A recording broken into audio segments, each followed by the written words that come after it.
सांस्कृतिक वैभव असलेल्या गडकरी रंगायतांची तिसरी घंटा लवकरच खणखणणार आहे. वर्षभरापासून दुरुस्तीसाठी बंद असलेले हे नाट्यगृह महाराष्ट्र दिनी रसिक प्रेक्षकांसाठी खुलं होणार आहे. नूतनीकरणाचं काम अंतिम टप्प्यात असून नव्या ढंगात नाट्यगृह ठाणेकरांच्या सेवेत रुजू होणार आहे. त्यामुळे कलाप्रेमींची प्रतीक्षा संपणार आहे.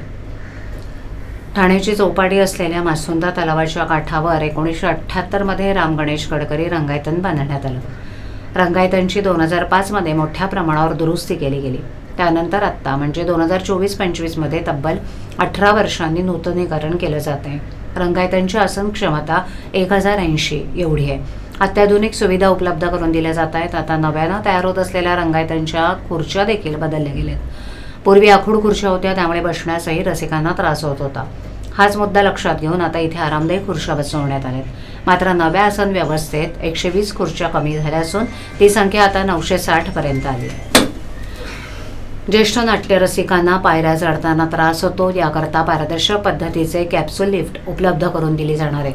त्यातून वरखाली करताना लिफ्टच्या आतील आणि बाहेरील दृश्य पाहता येणार आहे. त्याचबरोबर नाट्यगृहात अत्याधुनिक स्वरूपाचे स्पीकर बसवले जाणार आहेत.